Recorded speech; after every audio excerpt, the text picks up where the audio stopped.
नमस्कार, प्रणाम, जय माता दी। हम आप सबके भाई राइटर पवन पटेल भैया, हम आप सबके सेवा में फिर से हाजिर हो गए बानी एगो बहुत ही ज़बरदस्त और बहुत ही शानदार झिझिया गीत लेके, जौवन की बिल्कुल बहुत ही अच्छा बा।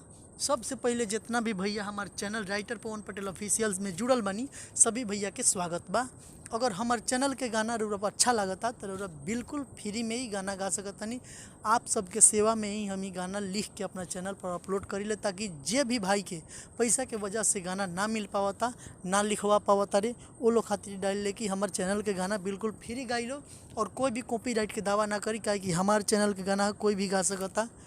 और अगर रउरा चाहतानी पर्सनल गाना लिखवावे के तो पर्सनल गाना के पैसा लागेला, और कम से कम रउरा पैसा में अच्छा से अच्छा मैटर, हिट मैटर लिखवा सकतानी। वो खातिर हमार नंबर बा 8709616624, 8709616624, जौन की कॉलिंग और व्हाट्सअप नंबर दोनों इहे है। ये नंबर पर रउआ संपर्क करके अपन मनपसंद मैटर लिखवा सकतानी। तो चलिए हमनी के ज़्यादा देर ना करके हमनी के गाना पर ध्यान दिया। भैया ये गाना झिझिया गीत बा, बहुत ही ज़बरदस्त लिखले बानी आप सबके सेवा में, और रउरा अच्छा लगता तो ये गाना बिल्कुल फ्री में गा सकतानी, कोनो एकर चार्ज नहीं थे। अगर पर्सनल गाना लिखवा में ओकर चार्ज बा। अगर लिखवावे के बाद तो हमारा नंबर बा 8709616624, नंबर पर संपर्क करके वो अपन मनपसंद मैटर लिखवा सकतानी। तब तक चलिए गाना के बारे में बात कइल जाओ।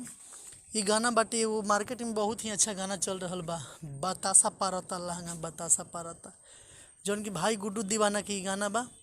इनके गाना के धुन पर बहुत ही संधारी झिझिया के गीत बा। झिझिया गावना ये सखी झिझिया गावना। चलिए हमें गाना के मुखड़ा शुरू करतनी। अगर अच्छा लगी तो रउआ बिल्कुल फ्री में ही गाना गा सकतनी। आई मुखड़ा देखल जाओ। डैनी के दलो गारी हो ये सखी पारा पारी हो, डैनी के दलो गारी हो ये सखी पारा पारी, हम माथावा पधके घरे घर घुमावना, झिझिया गावना ये सखी झिझिया गावना, झिझिया गावना ये सखी झिझिया गावना। ये गाना के मुखड़ा बा। आप सब कमेंट में बताइए कि भैया गाना कैसन लगता। अच्छा लगता तो रउरा बिल्कुल फ्री में ही गाना गाई। ये गाना बटे पर्सनल गाना लिखवावे खातिर हमार नंबर 8709616624 बा। ए पर रउरा संपर्क करके गाना लिखवा सकतानी। चलिए गाना के हमनी अंतरा एक देखल जा। अंतरा एक बाटे, हन्ने हवा के हाथ में धारा दो सखी झोरा, गेहूँ से भी गेहूँ चाउर ली हो जौनी थोड़ा, नेहावा के हाथ में धारा दो सखी झोरा, गेहूँ से भी गेहूँ चाउर ली हो जौनी थोड़ा, काहे बारू बैठल पहिले तू काढ़ावना, झिझिया गावना ये सखी झिझिया गावना, झिझिया गावना ये सखी झिझिया गावना। ये अंतरा एक नंबर रहल। प्लीज़ आप सब सुन के एक बार लाइक कमेंट कर दी, हमारे चैनल के सब्सक्राइब भी कर दी, और गाना कैसा लगा था कमेंट में बताई। चलिए अगर ये अच्छा गाना लगा था तो भैया दिल खोल के गाई, गर्दा उड़ी पूरा ये दशहरा में।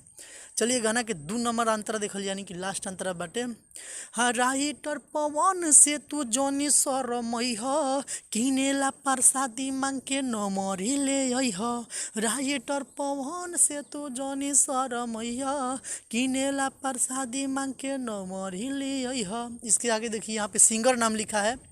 जो भी भैया गा रहे हैं वो अपना नाम यहाँ पे, सिंगर नाम हम जहाँ लिखे वहाँ पे अपना नाम लगा सकते हैं, लेकिन एक बात का ध्यान रखिएगा, उसमें मेरा जो राइटर पवन नाम है ये ज़रूर डालिएगा, और किसी का नाम नहीं डालिएगा। कैसी गाना हम लिखते हैं तो आपका फ़र्ज़ बनता है कि हमारे गाने में हमारा नाम रखें और किसी का नाम ना रखें। चलिए यहाँ पे नाम रखना है सिंगर का, यहाँ पे हम बता दे रहे हैं। फिलहाल में हम अपना ही नाम ले रहे हैं, क्या कि कौन सिंगर का भी निश्चित नहीं है, कोई गाएगा अपना नाम डालेगा, तो फिलहाल हम अपना नाम ले रहे हैं। हाँ राइटर पवन के नाही तो बोलावना, झिझिया गावना ये सखी झिझिया गावना, झिझिया गावना ये सखी झिझिया गावना। ये गाना रहल। आप सब एक बार ज़रूर बताएं कमेंट में जे कैसन गाना लगता।